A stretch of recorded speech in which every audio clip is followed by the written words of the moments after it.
I had just pulled into my driveway, exhausted from a long day at work, when I heard it, the unmistakable sound of fast, angry footsteps approaching.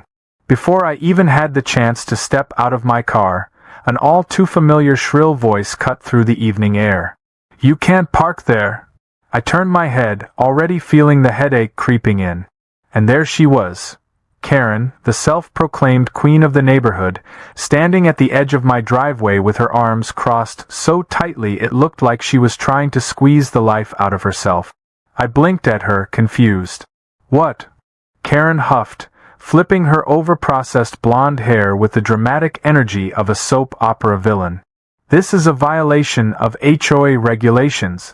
You're blocking a shared roadway," she screeched, jabbing a perfectly manicured finger in my direction. I frowned, glancing around. My driveway. My property. My car. No shared roadway, no problem. "Karen, this is my driveway," I said, trying to keep my voice level. "I live here." Her eyes narrowed, her lips pursing like she had just bitten into the sourest lemon imaginable. "That doesn't matter. Driveways are considered part of the aesthetic of the community, and you're ruining it by parking like that." I stared at her, waiting for the punchline. But Karen wasn't joking.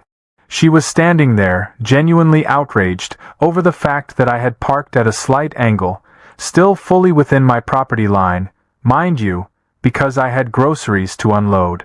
I sighed, rubbing a hand over my face. "Karen, go inside," I muttered, grabbing the first bag of groceries. That should have been the end of it. But no. This was Karen. Nothing was ever simple with Karen. "I'm calling the police," she snapped, pulling out her phone with a dramatic flourish. "You can't just do whatever you want in this neighborhood. There are rules." At first, I thought she was bluffing. I mean, what kind of person calls 911 over a parked car in someone's own driveway? But before I could even process how ridiculous the situation was, I heard her actually talking, to a 911 dispatcher. "Yes, there's a suspicious vehicle blocking a driveway," she said, her voice dripping with self-importance. My jaw nearly hit the pavement. "He's refusing to move," she added, casting me a triumphant glare. "I think he might be dangerous."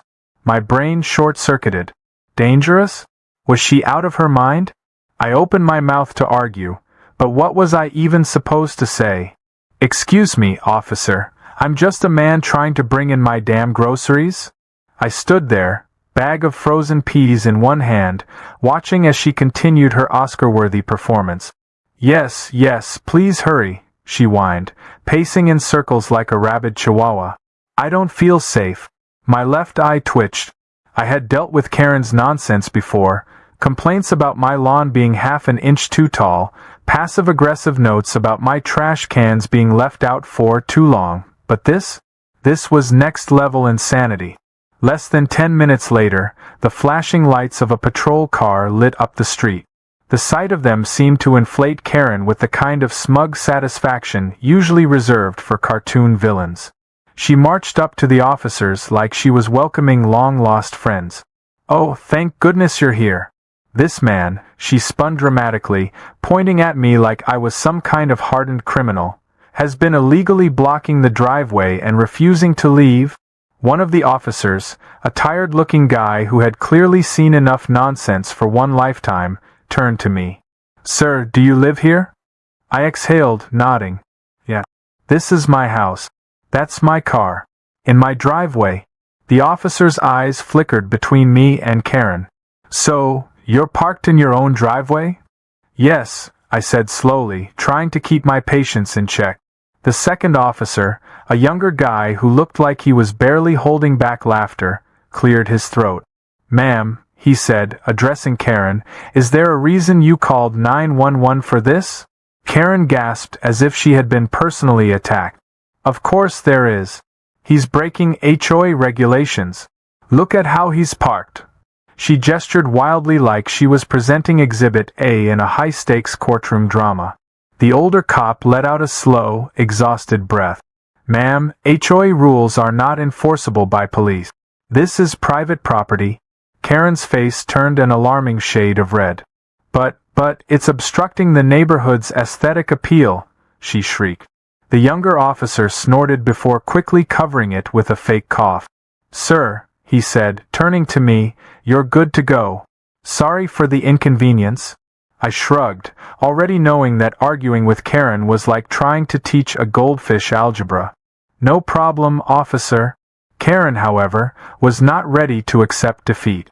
"You're just going to let him get away with this?" she demanded, stomping her foot like an overgrown toddler. The older officer's patience finally snapped. "Ma'am, this is not a police matter. If you call 911 for non-emergencies again, you could be charged with misuse of emergency services." The color drained from Karen's face. But have a good night, ma'am," the officer said firmly before turning on his heel and heading back to the patrol car. I waved as they drove away, not even bothering to hide my grin. Karen stood there, fuming, her jaw clenched so tight I thought her teeth might crack. "You'll regret this," she hissed before storming off toward her house. I rolled my eyes. Classic Karen. I figured that would be the end of it, a ridiculous story to tell my friends later. But the next morning, when I stepped outside to grab the mail, my stomach dropped. Sitting on top of my usual stack of bills and advertisements was a crisp white envelope. HOA letterhead. I tore it open and scanned the contents, my blood pressure spiking with every word. Violation. Obstructing a shared roadway. Fine. $500. I read it again, certain I must have misinterpreted something. But no, there it was, in bold, patronizing letters. I glanced up, my gaze immediately locking onto Karen's house. And sure enough, there she was, standing on her porch with the smuggest, most insufferable grin I had ever seen. She waved, the kind of wave that said, "Checkmate." My hands tightened around the letter. Oh, it was on. I stormed back into my house, still clutching the ridiculous HOA letter in my hand. A $500 fine for parking in my own driveway? It had to be a joke. But one look at Karen's smug expression across the street told me otherwise. This wasn't over. Not even close. I needed answers, and I needed them now. Without wasting another second, I grabbed my keys and drove straight to the HOA office, which was conveniently located in the community center. As I pushed open the door, I was greeted by the sterile, overly perfumed air and the distant hum of a coffee machine. The receptionist barely looked up as I approached, too engrossed in her phone to care. "I need to speak to whoever handles HOA fines," I said, barely keeping my frustration in check. She sighed, chewing her gum loudly as she lazily gestured toward an office door at the end of the hall. I walked over and knocked, already mentally preparing my argument. The door swung open, and there she was, Karen, sitting behind a desk like some kind of evil overlord, a nameplate reading, HOA Vice President, perched smugly in front of her. My stomach sank. Of course, Karen had wormed her way into a position of power. This explained everything.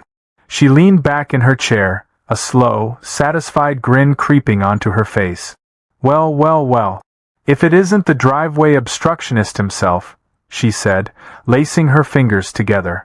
"Here to pay your fine?" I took a deep breath, shoving the letter onto her desk. "This is ridiculous, and you know it. I was parked in my own driveway." She feigned an exaggerated gasp. "Oh dear, I'm afraid the rules are the rules. Section 12. Subsection B of the HOA parking regulations clearly states that any vehicle obstructing the flow of traffic is subject to penalties." I narrowed my eyes. "My driveway isn't a traffic flow. It's private property," she smirked, tapping a perfectly manicured nail against the desk. "Well, actually, driveways are considered part of the shared visual harmony of the neighborhood. And yours? Disruptive?" I clenched my jaw, fighting the urge to grab the nearest stapler and launch it across the room. "So let me get this straight. You're saying that me parking on my own property is a violation because it doesn't look good to you?" She shrugged. "It's not personal. Just business." I stared at her in disbelief. She was actually enjoying this. That's when I knew she wasn't going to budge. If I wanted to beat her at her own game, I had to think bigger. I had to find a way to hit her where it hurt. Without another word, I turned on my heel and walked out. I could hear her smug chuckle following me out the door. The moment I got home, I pulled up the HOA's bylaws, determined to find a loophole. And sure enough, there it was. Buried deep in the fine print was a clause that stated the HOA could only issue fines for parking violations on shared community property, not private driveways. My heart raced with excitement. I had her, but I needed more. If I was going to take Karen down, I needed leverage. And as fate would have it, leverage came knocking sooner than I expected. Later that evening, I was enjoying a beer on my porch, thinking through my next move, when I heard the rumble of a heavy engine. I glanced up just in time to see a tow truck creeping down the street. My stomach twisted with unease. Something wasn't right. The truck slowed to a stop right in front of my house, and that's when I saw him. The tow truck driver stepping out, clipboard in hand, heading straight for my car. I was on my feet in seconds, rushing down my porch step. Whoa, whoa, whoa. What do you think you're doing? The driver barely spared me a glance. Vehicle removal. HOA violation, he said flatly, moving toward my car with practiced ease. Wait a second, you can't tow from private property, I snapped, blocking his path. He sighed, pulling out a work order. Says here HOA authorized it. My blood boiled. Karen. This was her doing. She had escalated things yet again, now trying to have my car taken away. I yanked out my phone, already dialing the non-emergency police line. You're not touching my car, I said firmly as I waited for the call to connect. The driver hesitated, clearly not in the mood for a fight, but also not eager to walk away from a paying job. Minutes later, a patrol car rolled up, and I wasted no time explaining the situation. The officer, a grizzled veteran who had clearly seen it all, turned to the tow truck driver. You got a removal order for a vehicle on public property? The driver nodded. Yeah, HOA called it in. The officer's expression hardened. This is private property. That order doesn't mean a damn thing here. The tow truck driver sighed, clearly regretting ever getting involved, and with a defeated nod, he climbed back into his truck and drove off. Karen, who had been watching from her front porch like a vulture, came storming over, face red with anger. You had no right to interfere, she shrieked, pointing an accusing finger at me. The officer turned to her, unimpressed. Ma'am, if you attempt to have a vehicle towed from private property again, you could be charged with trespassing and attempted theft. Karen's mouth snapped shut so fast I was surprised she didn't bite her tongue. She looked back and forth between me and the officer, clearly scrambling for a way to regain control. But this time, she had lost. The officer gave me a nod before heading back to his car, leaving Karen seething. You think you've won? She hissed, voice low and furious. This isn't over. I smirked, crossing my arms. Oh, I know it's not. But it's going to be. With that, I turned and walked back into my house, feeling the first taste of victory settle in my chest. But I wasn't done yet. I had the bylaw loophole in my back pocket, but I needed a way to really hit back. Then, an idea struck me. The HOA wasn't just a dictatorship run by Karen. It was a board. A board that could be voted out. If I could rally enough homeowners who were just as fed up with her nonsense, I could turn the tables completely. Karen had played her game long enough. Now it was my turn. I barely slept that night, fueled by equal parts frustration and determination. Karen had spent years terrorizing the neighborhood, but this time she had gone too far. First, she called the cops on me for parking in my own driveway. Then she tried to fine me $500, and when that didn't work, she had my car nearly towed from my own property.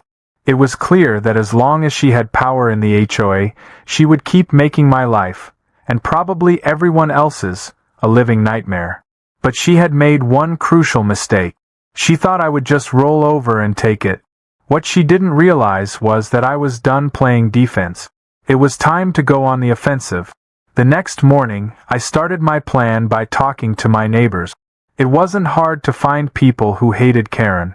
Within minutes of mentioning her name, my next-door neighbor, an older man named Mr. Thompson, launched into a rant about how she had fined him $200 for using the wrong shade of blue on his mailbox. Down the street, a couple told me how she had cited them for having their holiday decorations up 2 days past the HOA's approved window. Every house I visited had a story, each more ridiculous than the last. People had been quietly fuming for years, too afraid of the hassle to fight back. But now that someone was standing up to her, they were more than happy to get involved. It didn't take long to find the key to taking her down. The HOA had a rule buried deep in the bylaws that stated if enough homeowners signed a petition, a special election could be held to recall board members. Karen had bulldozed her way into a position of power, but she could be voted out just as easily. I spent the entire day gathering signatures. Some people didn't even let me finish my sentence before grabbing the clipboard and signing with the enthusiasm of someone signing a winning lottery ticket. By the time the sun had set, I had more than enough names to force a recall vote. I walked into the HOA office the next morning with the petition in hand, ready to deliver the final blow. Karen was at her desk, as usual, sipping on what I could only assume was overpriced, non-fat, gluten-free nonsense in a coffee cup. She looked up and smirked as I approached. "Back again? Here to finally pay your fine?" she asked, leaning back in her chair. I dropped the thick stack of signatures on her desk. Her smirk faltered as she reached for the papers, flipping through them with increasing panic. "What is this?" she demanded, eyes darting over the names. "That," I said, crossing my arms, "is a recall petition. You see, Karen, the people in this neighborhood are tired of your nonsense, and according to HOA bylaws, when enough homeowners sign a petition, a special election has to be held to vote on removing the board member in question. Congratulations, that board member is you." For the first time since this whole ordeal started, Karen was speechless. Her mouth opened and closed like a fish gasping for air. Then, like a switch had been flipped, she went straight into denial mode. "This isn't valid," she snapped, flipping through the pages. "You probably forged these names. This won't hold up." I shrugged. "Go ahead and verify them. But every single name on that list belongs to a real homeowner in this neighborhood. And all of them want you gone." She shot up from her chair, her face a deep shade of red. "This is harassment. You can't do this to me." I smiled. "Actually, I can. And I did." The next week was pure chaos. Karen fought the recall with everything she had, but the HOA bylaws were clear.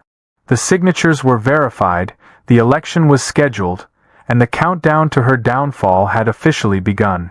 She tried everything, sending out mass emails claiming I was trying to destroy the neighborhood, calling emergency HOA meetings where she painted herself as a victim of an unfair smear campaign, even going door to door herself to convince people to change their vote.